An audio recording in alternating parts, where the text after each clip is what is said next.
It's just such a beautiful thing to see how Spirit chooses to unfold when we end up making a conscious choice to walk in faith with that experience. We don't know what Spirit has in store for us.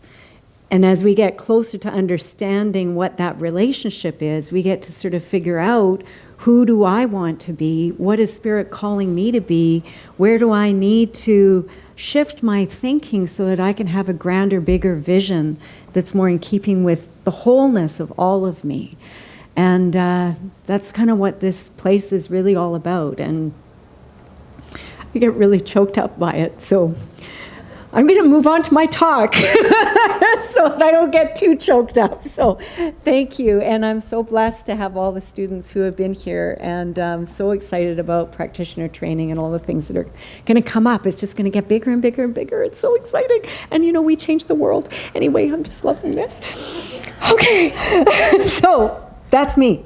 So what I wanted to do now is because some of you probably came here to talk about, what our actual conversation is around service today. And what does that actually look like? What does service look like in our lives? How do we get to be of service? Are we really even of service all the time? Or are we of service only part of the time when we're conscious of it? What is that whole thing? And how do we even know where to give? Sometimes even that's hard to figure out. So I want to give you a couple of quotes from various writers who have had a lot to say about service. One of them is Wayne Dyer, and he wrote a book called Manifest Your Destiny. And he says, service at its very basic core is an inner choice to offer a helpful and healing attitude to others as well as to ourselves. A helpful and healing attitude. So nothing has been exchanged except energy. And the choice has been made in conscious mind to decide, I'm going to enter into this experience, whatever it is, into this dialogue, whatever that is, with an attitude of being helpful and healing. That alone, all by itself, is going to shift things. Anytime that you've brought that kind of idea into something, you will shift the experience on the other side of that.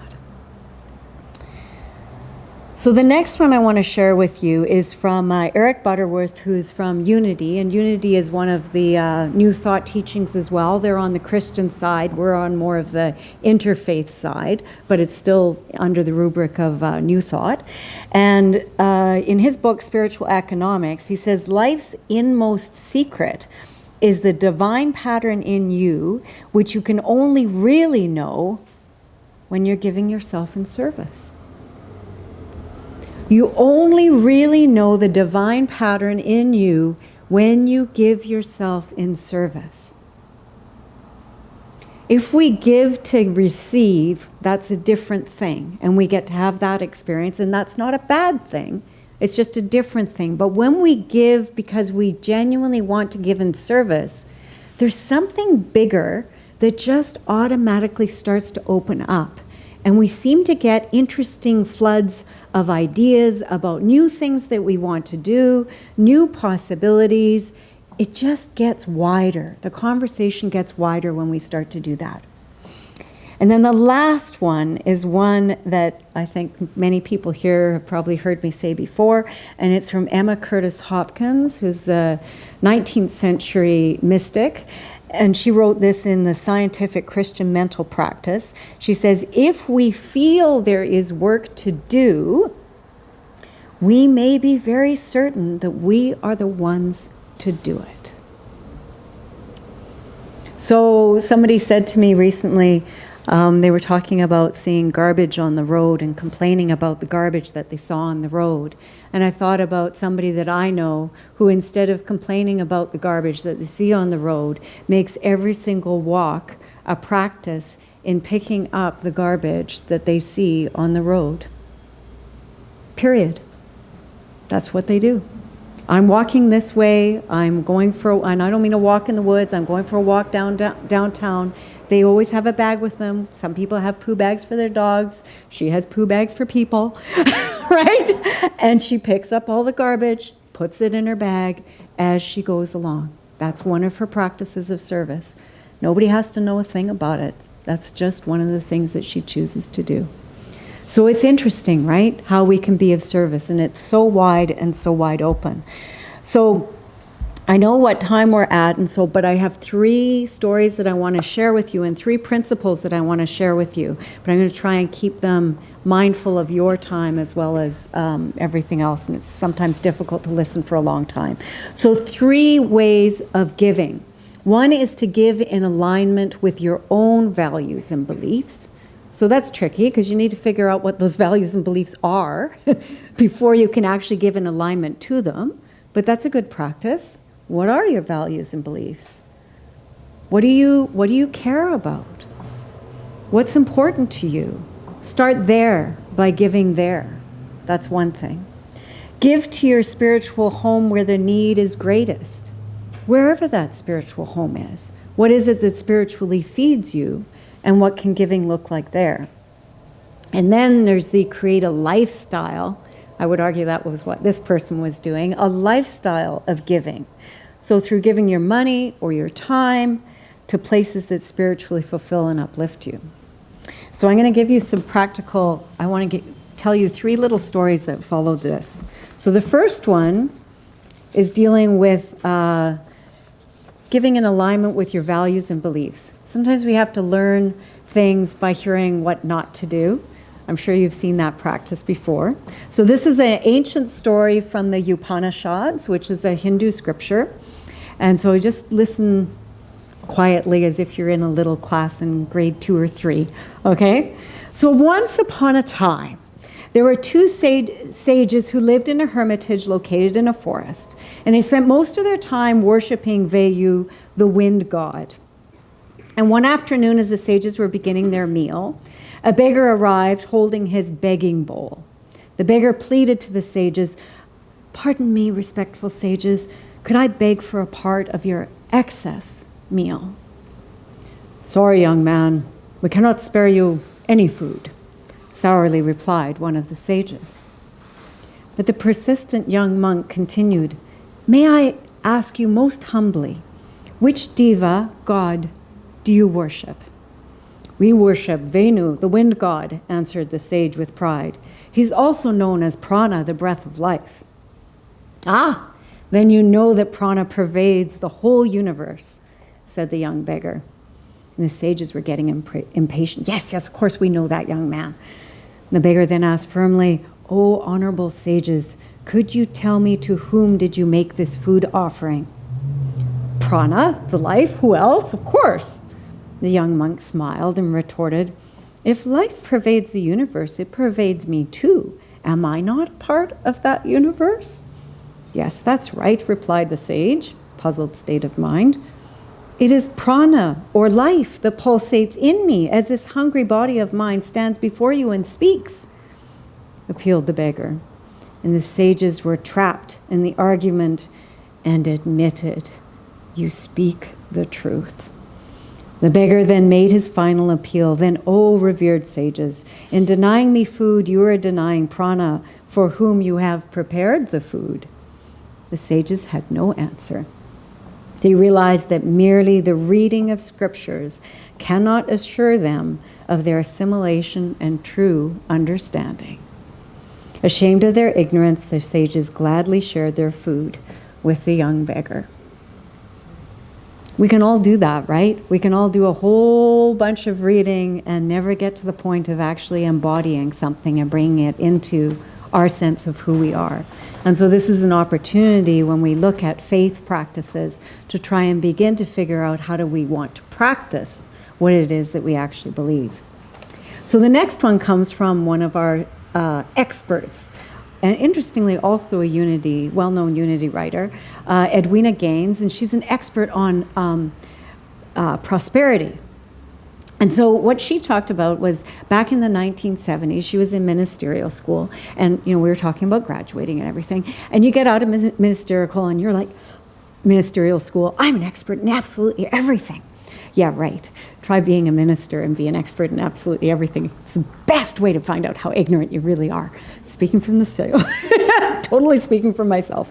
So she went out and she had her ministerial experience and decided, I want to teach. And so she was in that Unity Village area that they have near, I think it's in Kansas or something, Midwest anyway, quite a big area, tons and tons of churches. And she went to every single church and said, I'm ready to teach. But of course, every single other minister had the same message that they were trying to get and wanting to teach.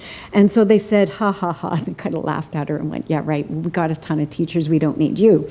And she thought, well, something's not quite right here. And she kept trying, kept getting laughed at. It wasn't working. And eventually she said, you know what, I'm just going to go up and I'm just going to show up and decide, just ask them, what is it that I can do for you? And she was speaking to the minister who was at that place. And the minister said, well, you know what?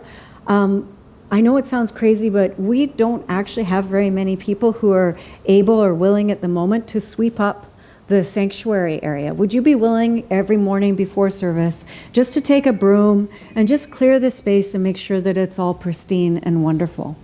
And so she said, yeah, I'll do that. I'd be happy to do that. And so she did that. And this is what she said. She said, and as time passed, I began to find more and more things that needed doing, like putting toilet paper in the bathrooms, making sure the cobwebs were off the ceiling fans, and cleaning up the mess the kids had made when they ate snacks and drank Kool-Aid.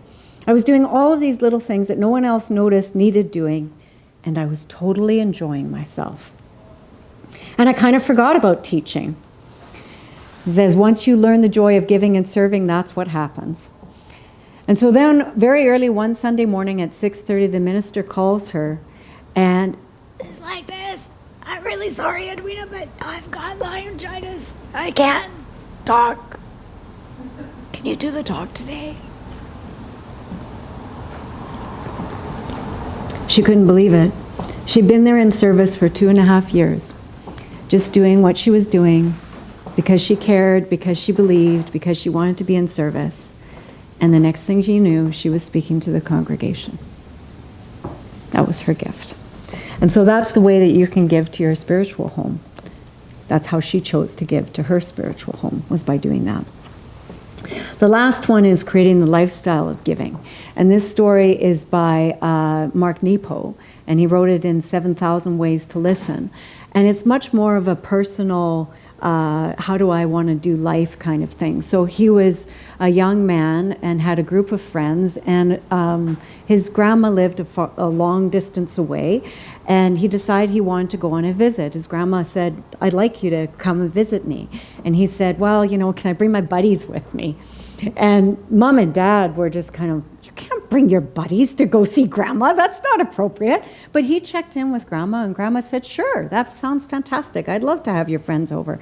And so they went over there. They hung out at her place, and they pulled in. What he says, we called Grandma to say we were right around the corner. She's in Florida. They were in Jacksonville.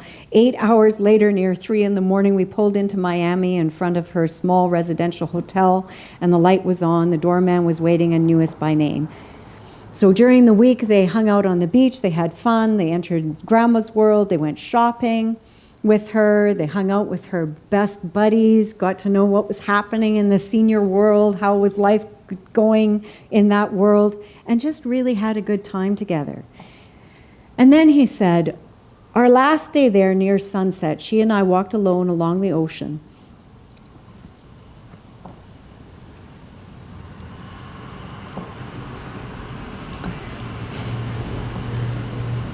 Sorry, it reminds me of time with my grandmother. Didn't know that. She went on and on about her life, her loves, and her disappointments.